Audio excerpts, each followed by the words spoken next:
New York City. My name's Kyle Sonlin. We're out here today. We got a full schedule. I'm thinking about going over to Times Square and checking out the NASDAQ board, seeing what's on there today. As well, we've got maybe some meetings scheduled for lined up later today, and then we're going to get this video out. So let's get right into it.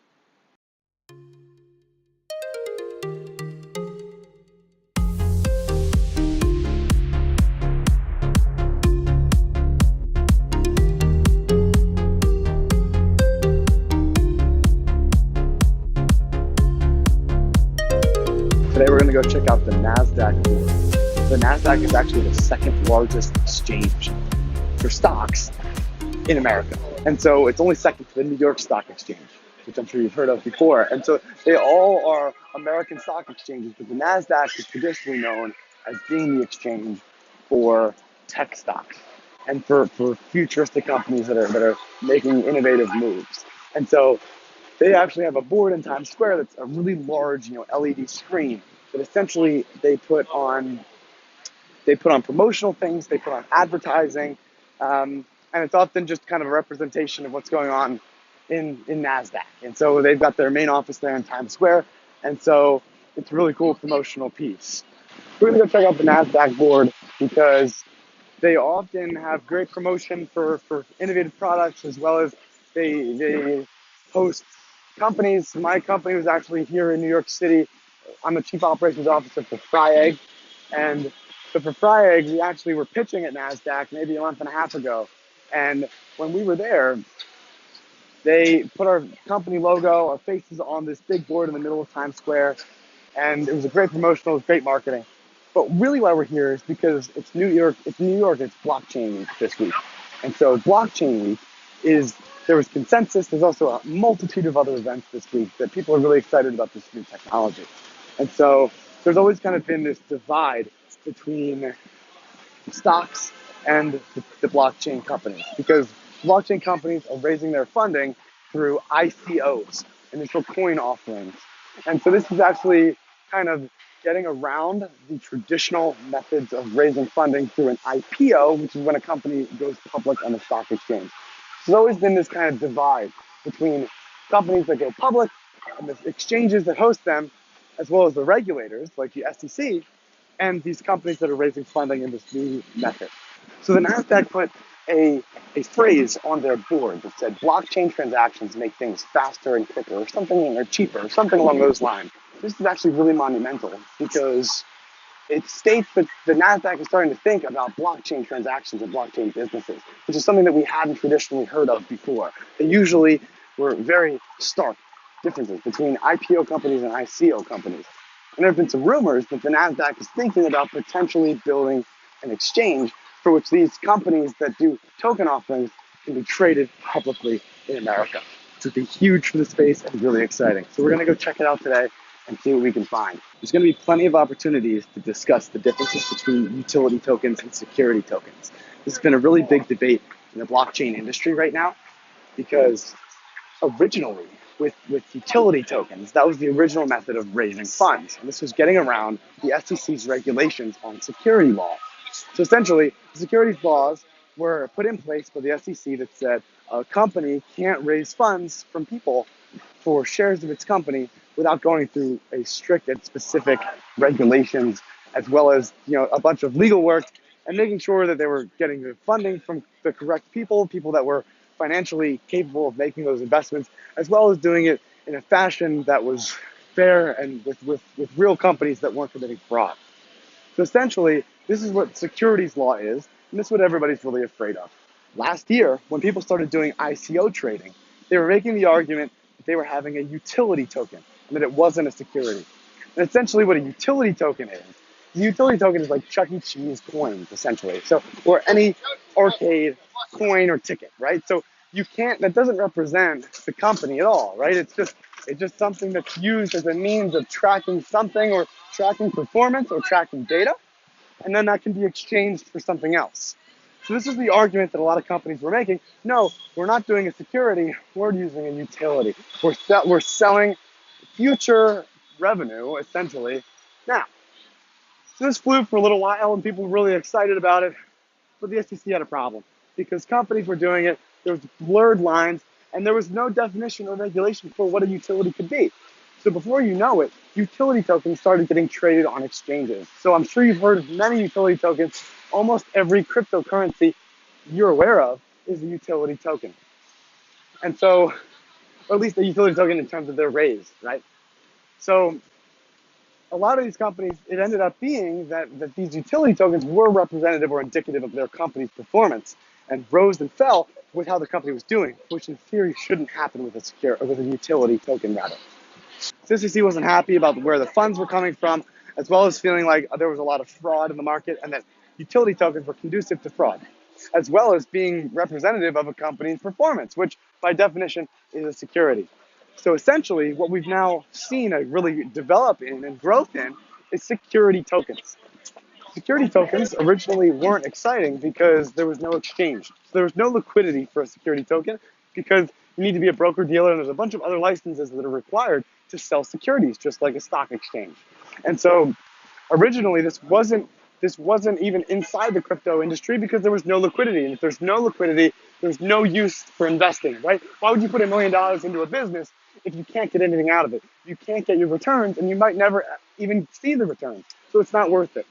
Now that we're starting to see these exchanges actually finishing the regulation and we're expecting to have some security exchanges actually pop up in the next 6 months or so, potentially even earlier, people are starting to get excited about security tokens because security tokens are essentially stocks, but they're customizable. So you can customize your dividend structure. You can customize the voting rights. You can customize a ton of different things that are applicable for businesses that aren't usually allowed with stocks.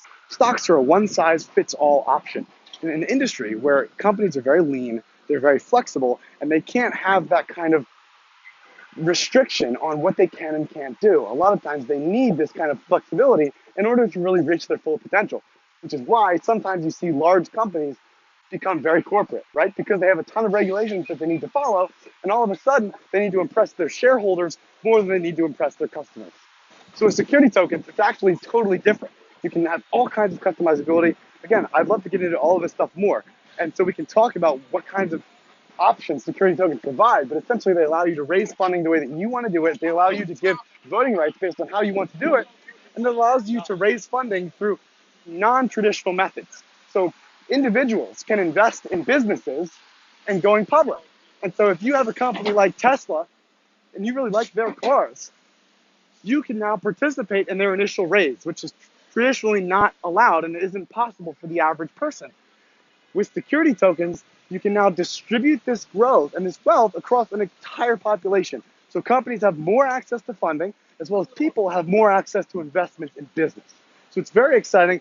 It's a great industry, and I'm really excited to see the progression for NASDAQ as they now transition to a more progressive situation, and certainly in investing, where everybody has access to some of these great deals. They can invest in projects that they like, regardless of if they're an investment bank, if they're making $1 million a year, or if they're not. So what we're likely going to see in the next 6 months is only accredited investor participation. And so accredited investors is a law that was passed by the SEC that essentially puts a cap or a floor on how much you're actually able to invest and what your requirements are. And essentially, the requirements are, I believe, $200,000 a year in income over 2 years, as well as you need to have a reasonable inclination to presume that you're going to make that income moving forward. Either that, or you need to have, I believe, $1 million in assets that are not your house. So any semi-liquid assets, if you have over $1 million in semi-liquid assets, that also allows you to be an accredited investor and participate in these deals. So we're on our way to Times Square. It's going to be really tough for me to talk while we go. So I'm going to keep trying to go as far as I can. And then at some point, we're going to have to cut out. We're going to go to the time lapse. We're going to walk up. We're going to check it out. And then maybe we can talk about it afterward. So I'll see you on the other side.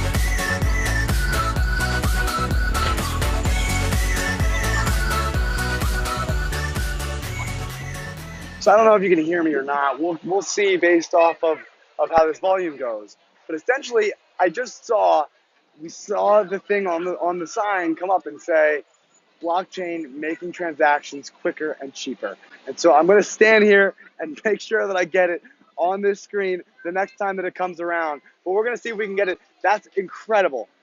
This is a monumental time. Incredible. You know what I'm saying? We're saying. Yeah, exactly, man. So I'm excited.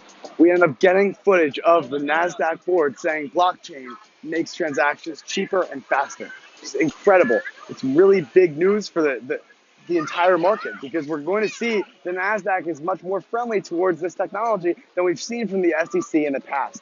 This is actually large news for investors. This is huge for the industry, and it's really exciting. So we're leaving Times Square now. That was awesome. I got to see, this is a marvelous place. It's really incredible if you've never been here before. I guess I'm gonna go this way. But even better, I can't believe we actually got that blockchain on the NASDAQ board in video. I'm incredibly psyched. It's an awesome market, and it's cool to see the regulation and that the financial system in America is excited about this system and about this industry just as much as I am. And so it's really great for the industry as well as for everything else we're moving forward.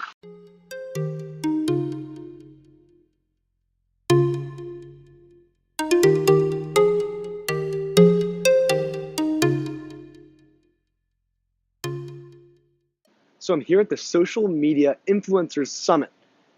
It's downtown New York. It's like 12 o'clock.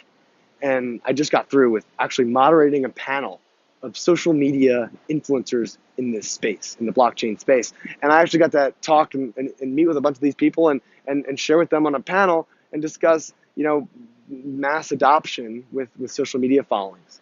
It was a really cool experience for me, somebody who's really just experimenting with this social media scene and really building my own personal brand. And it was cool to get to meet and talk with these kinds of people. So hopefully I'll be able to show some video of that, maybe at least a couple photos of me running that panel. And it was a lot of fun. I really wanted to try to get some footage of it with my own camera. Unfortunately, it just wasn't meant to be. You have to stay professional, and I wasn't able to set that up. But we'll see if I can maybe get some footage and try to include that because it was a really great panel. It was really fun. And it might be cool to see for you guys to see some of the larger people in this space really get to make some moves and really demonstrating kind of where they perceive their own value and how they think that they can affect the space for better. And so it was a really great time. It was so much fun. I'm down here in downtown New York, as I said, downtown Manhattan, and I'm about to catch an Uber ride back to my hotel so I can get on a train and go back home. I'm back in Philly for the week. I'll be home, and then we're off again. We can talk about those plans more in the future, but it's going to be a lot of fun, so I'm looking forward to it, and thanks a lot for watching along the way. This week has been so much fun in terms of being in New York, in terms of going to conferences, sharing my opinions with the world, and I'm looking forward to making more. So thanks for watching. To friends, to family, to everybody else, I'll see you next time.